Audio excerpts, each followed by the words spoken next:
दोस्तों हमारे चैनल दर्पण ज्ञान सागर में आप सभी का स्वागत है।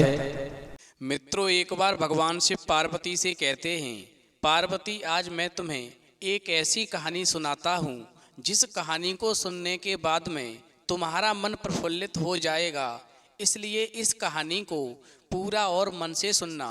साथ ही जो भी स्त्री या पुरुष इस कहानी से प्राप्त ज्ञान को अपने जीवन में उतारेगा उसके परिवार में कभी फूट नहीं पड़ेगी, भाई भाई में कभी बंटवारा नहीं होगा। इस कहानी से तुम्हें दो ज्ञान की बातें प्राप्त होंगी।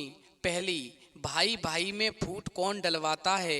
दूसरी, भाई भाई को क्यों सताता है।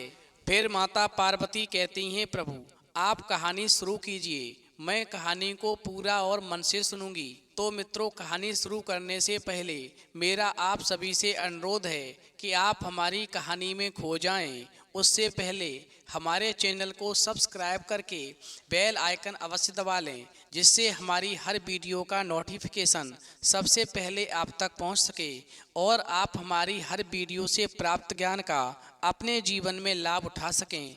तो आइए कहानी शुरू करते हैं। भगवान शिव कहते हैं, पार्वती एक समय की बात है, एक राजा था, उसके दो पुत्र थे। उसकी रानी जब बीमार हुई तो उसने राजा से कहा, यदि मेरी मृत्यु हो जाए तो तुम दूसरा विवाह मत करवाना। फिर राजा ने दूसरा विवाह न करवाने का रानी को वचन दे दिया और कुछ दिनों के बाद ही रानी की मृत्यु हो गई और उसके क्रियाक्रम के बाद में राजा अकेले ही रहने लगा। उसने दूसरा विवाह नहीं किया। वहीं राजा का बड़ा पुत्र जब यौवनावस्था में आया तो राजा ने उसका विवाह कर दिया। अब राजा का छोटा पुत्र रह गया जिसका विवाह होना अभी बाकी था। पहले तो राजा के छोटे पुत्र की भाभी जो थी अपने देवर को बहुत स्नेह करती थी, यानी भाभी अपने देवर को बहुत स्नेह करती थी और उसके खाने पीने का पूरा पूरा ध्यान रखा करती थी। परंतु धीरे धीरे राजा के बड़े बेटे की बहू को अपने देवर से चिढ़ होने लगी। वहीं एक दिन राजा के छोटे पुत्र ने कहा, भाभी मुझे खाना दे दो। फिर तो ये सुनकर रानी ने कहा, रोज रोज खाना मांगते हो, आज तो तुम्हें मैं खाना दे दे रही हूँ, किंतु अब जल्द से जल्द किसी ना किसी लड़की से शादी कर लो जो तेरे खाने पीने का ध्यान रख सके। वैसे भी तुझे कौन सा नूरा परी मिलेगी, किसी सीधी सादी लड़की को देख लो और उसके साथ में शादी कर लो। वहीं देवर ने कहा, अच्छा भाभी, और ऐसा कहकर के वो अपनी भाभी से नाराज होकर के घर से चल पड़ा। उसे बहुत भूख लगी थी। वह गांव के एक दरवाजे के पास से गुजरा। दरवाजे पर एक वृद्ध व्यक्ति बैठा हुआ था। उसके पास ही उसके पोते खेल रहे थे। वहीं राजकुमार ने उस बाबा के पास जाकर के उनको प्रणाम किया और कहा, बाबा जी मुझे बहुत तेज भूख लगी हुई है, कृपा करके 2 रोटी और 1 गिलास लस्सी का दे दो जिससे मेरा पेट भर जाए। फिर उस राजकुमार की बात को सुनकर के उस बाबा ने अपने पोते को बुलाया और कहा, जाओ बेटा, 2 रोटियां और 1 गिलास लस्सी का लेकर आओ जिससे इस राहगीर का पेट भर सके। वहीं उस बाबा का पोता जो था रोटी और लस्सी लेकर आ गया। फिर रोटी खा कर के वो राजकुमार जो था वहां से आगे चल पड़ा। तभी पीछे से आवाज लगा कर के उस वृद्ध ने राजकुमार से पूछा, तुम कहाँ जा रहे हो। तो राजकुमार ने कहा, मैं सोते हुए मसीदों को जगाने के लिए जा रहा हूँ। फिर उस वृद्ध ने कहा, तुम मेरा भी एक संदेश ले जाओ और उसका उत्तर वापस आते हुए लेते आना। तो राजकुमार ने कहा, बाबा जी बताओ आपका क्या संदेश है। फिर उस वृद्ध ने कहा, जब हमारे गांव में तीजों का मेला लगता है तो आग क्यों लग जाती है, तुम उन मसीदों से इसका उत्तर अवश्य जानकर आना। फिर राजकुमार कहने लगा, अच्छा बाबा जी, मैं आपका ये संदेश मसीदों को दे दूंगा। और राजकुमार वृद्ध को प्रणाम करके आगे चला गया। भगवान शिव कहते हैं, पार्वती फिर वो राजकुमार चलता गया। चलते चलते जब वो समुद्र के पास पहुंचा तो उसको एक बधियाड़ मिला। फिर उसने कहा, आप कहाँ जा रहे हो। तो राजकुमार कहने लगा, मैं तो सोते हुए मसीदों को जगाने के लिए जा रहा हूँ। फिर वो बधियाड़ कहने लगा, मेरा भी एक संदेश लेते जाओ। तो राजकुमार ने कहा, तुम्हारा संदेश तो लेकर जाऊंगा, परंतु यदि तुम मुझे इस समुद्र को पार करा दोगे। फिर तो बधियाड़ ने राजकुमार की बात मानी और बधियाड़ ने उसे समुद्र पार करा दिया और कहने लगा, लो मैंने तुम्हें समुद्र तो पार करा दिया है, अब तुम मेरा संदेश लेकर के जाओ। मेरा संदेश ये है कि तुम मसीदों से जाकर पूछना कि मेरी मृत्यु कब होगी। भगवान शिव कहते हैं, पार्वती वहीं ये संदेश लेकर के राजकुमार आगे चल पड़ा। वहीं चलते चलते जब वो बहुत दूर चला गया तो उसे एक दैत्य मिला। उसने कहा, हे मानव, तुम कहाँ जा रहे हो? वहीं राजकुमार ने बड़े रौब और समझदारी से कहा, मैं सोते हुए मसीदों को जगाने जा रहा हूँ। तो दैत्य ने उससे कहा कि मेरा भी एक संदेश ले जाओ।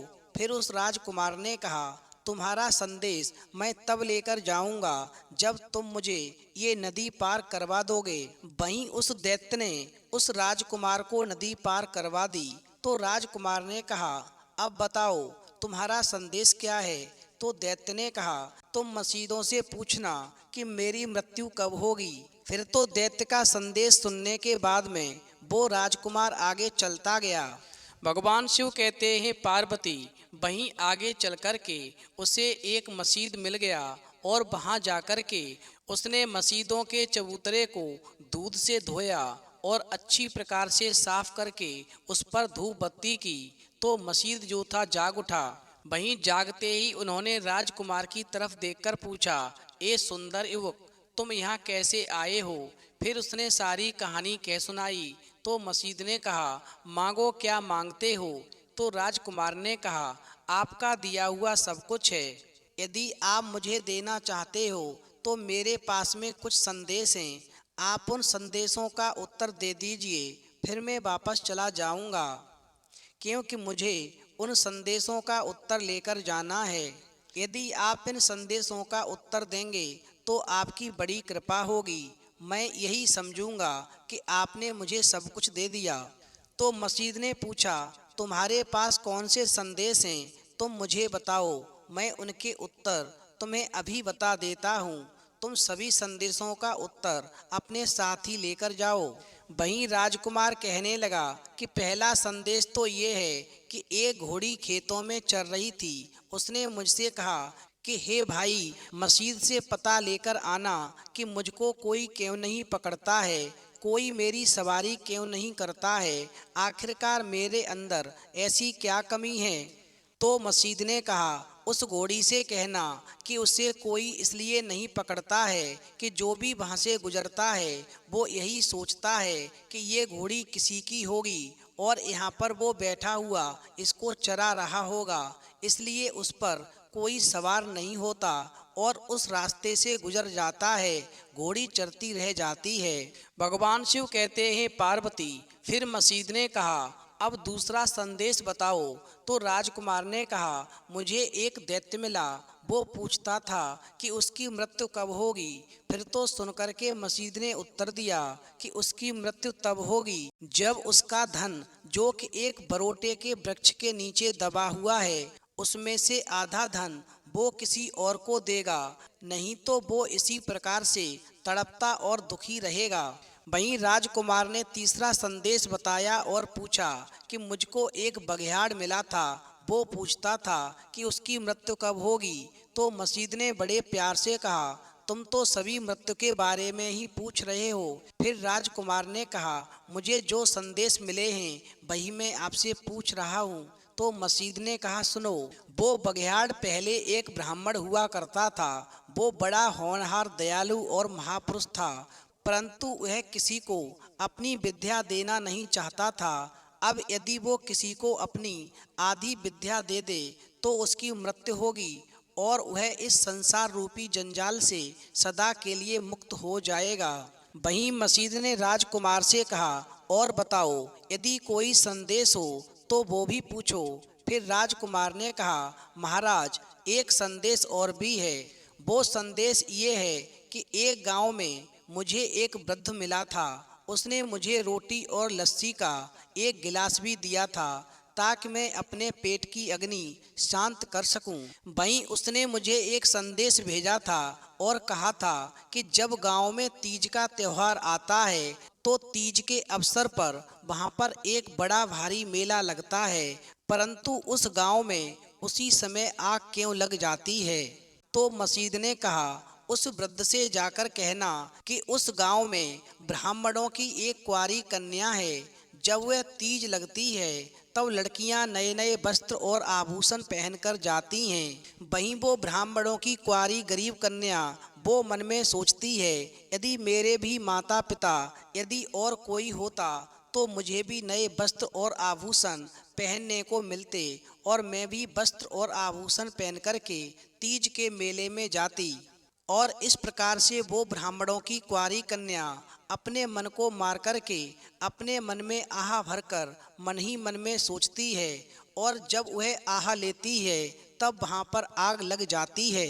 फिर राजकुमार ने मसीदों से कहा, बस मेरे पास में ये 4 ही संदेश थे जो मैंने आपको बताए और आपने उनका उपाय भी बता दिया। अब मुझे जाने की आज्ञा दें। वहीं मसीद से आशीर्वाद लेकर के वो राजकुमार वहां से चल दिया। तो रास्ते में उसने देखा कि घोड़ी उसी प्रकार चल रही थी। फिर जब उस घोड़ी की नज़र उस राजकुमार पर पड़ती है तो घोड़ी पूछने लगती है कि भाई, जब आप गए थे तो मैंने अपना संदेश भेजा था और कहा था कि मसीदों से मेरे बारे में पूछकर आना कि लोग मुझे पकड़ते क्यों नहीं, मेरी सवारी क्यों नहीं करते, क्या आप मेरा संदेश लेकर आए हैं। तो राजकुमार ने कहा, हाँ, मैं आपका संदेश लेकर आया हूँ। राजकुमार ने कहा कि तुम इसलिए चरती फिरती हो कि तुम्हारा दाना ही यहाँ पर बंधा हुआ है और तुम्हें कोई इसलिए नहीं पकड़ता है क्योंकि शायद तुम किसी की होगी और प्रत्येक यहाँ से गुजरने वाला व्यक्ति यही सोचता है कि वृक्ष के नीचे बैठा कोई तुम्हारी रखवाली कर रहा होगा, इसीलिए तुम पर कोई सवार भी नहीं होता। फिर तो घोड़ी ऐसा सुनकर के कहने लगी, भाई तुम एक काम करो, मेरा रखवाला इस दुनिया में कोई नहीं है, लोगों को गलत फहमी है, अब तुम ही मुझ पर सवार हो जाओ और मुझे अपने साथ ले चलो। भगवान शिव कहते हैं, पार्वती। फिर तो राजकुमार ऐसा सुनकर के शीघ्रता से घोड़ी की पीठ पर बैठ गया और धीरे से इशारा करके कहा, चलो, मेरी मंजिल भी उधर ही है, इसलिए इधर ही ले चलो। फिर तो राजकुमार घोड़ी पर चढ़कर के उत्तर की ओर जा रहा था कि उसको दैत्य मिल गया और पूछने लगा, क्यों भाई, मेरे संदेश का उत्तर ले आए। फिर तो ऐसा सुनकर राजकुमार ने कहा, हाँ भाई, मैं आपके संदेश का उत्तर लेकर आया हूँ। तो दैत्य ने पूछा, जल्दी बताओ। फिर राजकुमार ने कहा, आपके बरोटे के वृक्ष के नीचे जो धन दबा हुआ है, यदि आप उसमें से आधा धन किसी और को दे देंगे तो आपकी मृत्यु हो जाएगी और जब तक आप आधा धन किसी और को नहीं देंगे तब तक आपकी मृत्यु नहीं होगी और आप इस संसार के जंजाल में फंसे रहेंगे, आपको मुक्ति नहीं मिलेगी। और यदि आप आधा धन किसी और को दे देंगे तो इस संसार के जंजाल में कभी नहीं पड़ना पड़ेगा, बल्कि सदा के लिए मुक्ति मिल जाएगी। फिर राजकुमार की बात को सुनकर के दैत्य ने कहा, जो आधा धन मैं किसी और को दूंगा वो आधा धन आप ही मुझसे ले जाओ। वहीं राजकुमार ने उसी पल दैत्य से आधा धन ले लिया और अपना रथ भर लिया। फिर दैत्य कहने लगा, भाई, मैंने तुम्हें आधा धन दे दिया है, लेकिन आधा धन देते ही मेरी मृत्यु निश्चित है, इसलिए मैं इस धन का क्या करूँगा, ये धन यहीं पर पड़ा है, यदि तुम्हें कभी आवश्यकता पड़े तो इस धन को यहाँ से ले जाना। फिर तो राजकुमार जो था आधा धन लेकर के रथ पर सवार होकर आगे के लिए चल पड़ा। भगवान शिव कहते हैं, पार्वती, इसी प्रकार धीरे धीरे आगे चलते हुए अब वहाँ उसे फिर से भूख लगने लगी। फिर तो राजकुमार उस वृद्ध के पास पहुँचा तो क्या देखता है कि पहले की तरह उस वृद्ध के पास में उसके पोते खेल रहे थे। वहीं राजकुमार ने घोड़ी से उतर के तुरंत ही कहा, बाबा, मुझे 2 रोटी और 1 गिलास लस्सी का दे दो, मुझे बहुत तेज भूख लगी है। फिर तो बाबा ने अपने पोते से कहा, जाओ बेटा, इसको एक लस्सी का गिलास और 2 रोटियां लाकर दे दो। वहीं जब उस वृद्ध के पोते रोटी लेने के लिए चले तो उस वृद्ध ने राजकुमार से पूछा, क्यों भाई, मेरे संदेश का क्या कोई उत्तर लाए या नहीं? तो राजकुमार ने कहा, मैं आपका उत्तर लेकर आया हूँ। मसीदों ने कहा है कि आपके गांव में ब्राह्मणों की एक कुंवारी कन्या रहती है जिसका विवाह नहीं होता, और जब तीज का मेला लगता है तो सभी लड़कियां सुंदर वस्त्र और आभूषण पहन कर के मेला देखने के लिए जाती हैं और वो अकेली रह जाती है। वहीं ब्राह्मणों की कुंवारी कन्या जब आह भरती है और सोचती है यदि उसका भी कोई माता पिता भाई होता तो वो भी अच्छे वस्त्र और आभूषण पहन करके मेला देखने के लिए जाती। बस इसी वजह से जब ब्राह्मणों की कुंवारी कन्या आह भरती है तो उसकी आह की आवाज़ ईश्वर के कानों तक पहुंच जाती है और मेले में आग लग जाती है। वहीं वृद्ध ने कहा, और तो किसी ने उससे विवाह नहीं किया, अब तुम एक काम करो, तुम ही उसके साथ में विवाह कर लो। वहीं इतने में उस वृद्ध के पोते 2 रोटियां और एक गिलास लस्सी का लेकर आ गए। फिर राजकुमार ने रोटियां खाकर लस्सी का गिलास पिया और उधर उस वृद्ध ने अपने गांव के सभी लोगों को इकट्ठा करके ब्राह्मणों की उस लड़की का विवाह उस राजकुमार से करवा दिया। फिर तो वो उस लड़की को लेकर के राजकुमार आगे बढ़ गया। वहीं मार्ग में आगे जाते समय राजकुमार को वही बघियाड़ मिल गया। उसे भी राजकुमार ने उसका संदेश प्रदान किया और कहा, आपने अपनी विद्या कभी किसी को दान नहीं की है और जब तक आप विद्या दान नहीं करेंगे आपकी मृत्यु नहीं होगी और आप इस सांसारिक जंजाल में हमेशा भटकते रहेंगे। फिर तो राजकुमार की बात को सुनकर के वो बघियाड़ कहने लगा, और किसी को विद्या क्या देनी है, अब तुम ही ले लो। फिर तो राजकुमार ने बघियाड़ से आधी विद्या ले ली और फिर बघियाड़ की मृत्यु हो गई। भगवान शिव कहते हैं, पार्वती, इस प्रकार राजकुमार जो था उस दैत्य का आधा धन लेकर के बघियाड़ से आधी विद्या लेकर के ब्राह्मणों की लड़की से शादी करके वो राजकुमार जो था एकदम से प्रसन्न हो गया और घोड़ी पर सवार होकर के अपने घर को चल पड़ा, यानी अपनी भाभी से और अपने भैया से मिलने के लिए चल पड़ा।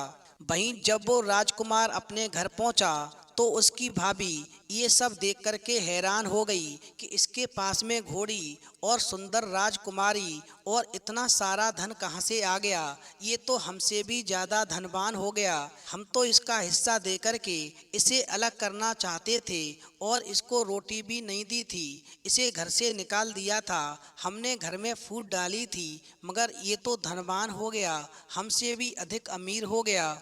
भगवान शिव कहते हैं, पार्वती, वहीं घर पहुंच करके राजकुमार अपनी भाभी से कहने लगा, देखो भाभी, तुम तो कह रही थी कि तुम्हारे नसीब में कोई सुंदरी कहाँ रखी है, किसी सीधी सादी लड़की से शादी कर लो और अलग हो जाओ, मगर देख लो, मैं तो नूरा परी को लेकर आया हूँ, एक राजकुमारी को लेकर आया हूँ और साथ में विद्या में निपुण भी हो गया और इतना सारा धन भी है जो हमारी 7 पुश्तों तक समाप्त नहीं होगा।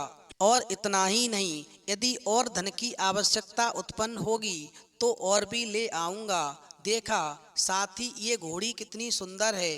वहीं इतना सारा धन देख करके, इतनी सुंदर राजकुमारी को देख करके वो भाभी कहने लगी, नहीं देवर, अब तुम अलग मत हो, हम सब साजे रहेंगे, घर का बंटवारा नहीं होगा, हम तुम्हारे भैया और तुम्हारी पत्नी, हम सभी लोग मिलकर के एक घर में एक छत के नीचे रहेंगे। क्योंकि भाभी के मन में अब देवर के धन का लालच आ चुका था, क्योंकि जिसके पास में धन होता है उसकी कदर होती है और धन नहीं होता है तो उसको ठोकर मार के घर से निकाल दिया जाता है। हमेशा घर की बर्बादी, घर का बंटवारा, भाई भाइयों के बीच में झगड़ा एक कुलक्षणी स्त्री करवाती है, जैसे कि राजा के बड़े बेटे की बहू ने करवाया था। वहीं अपनी भाभी और भैया की बात को सुनकर के वो छोटा राजकुमार कहने लगा कि कल तुम्हें मेरी जरूरत नहीं थी, तुमने धन के घमंड में आकर के घर का बंटवारा कर दिया, मुझे घर से बाहर निकाल दिया, और आज जब मेरे पास धन है तो तुम मुझे अपने साथ रखना चाहती हो, साजे में रहना चाहती हो। लेकिन ध्यान रखो, अब तुम्हें देवर से क्या मतलब है। अब मैं तुम्हारे और भैया के साथ में एक छत के नीचे कभी नहीं रह सकता हूँ। दिन सबके बदलते हैं, जो गरीब है वो एक दिन अमीर अवश्य होता है, और जो अमीर है वो अधर्म पर चलता है। यदि उसे धन का घमंड हो जाता है तो एक दिन उसका सारा धन स्वतः नष्ट हो जाता है, और वो जन्म जन्म तक दर दर भटकता रहता है। भगवान शिव कहते हैं पार्वती, इस प्रकार वो छोटा राजकुमार जो था अपनी पत्नी के साथ में प्रसन्नता पूर्वक अलग होकर के जीवन व्यतीत करने लगा। और एक समय वो आया कि बड़े भाई का घमंड नीचा हो गया, उसका सारा धन धीरे धीरे नष्ट हो गया, और वो इतना गरीब हो गया कि एक एक पैसे के लिए भटकने लगा। इसलिए इंसान को कभी भी घमंड नहीं करना चाहिए। भगवान शिव कहते हैं पार्वती, इस कहानी से पहली ज्ञान की बात मिलती है कि भाई भाई में फूट कौन डलवाता है। तो समझ लो, भाई भाई के बीच में फूट घर की कुलक्षणी स्त्री डलवा देती है। यदि घर के अंदर सुलक्षणी स्त्री है तो भाई भाई में कभी विरोधाभास नहीं होगा, और पीढ़ियों तक परिवार एक घर में एक साथ रहकर और मिलकर जीवन जिएगा।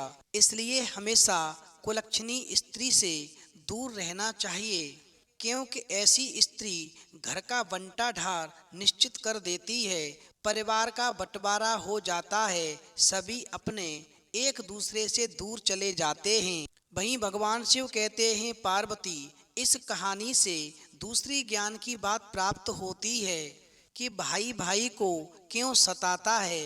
तो समझ लो, एक भाई दूसरे भाई को धन के घमंड में आकर के सताता है, उसका हक मारता है, उसे अलग करके भटकने को छोड़ देता है।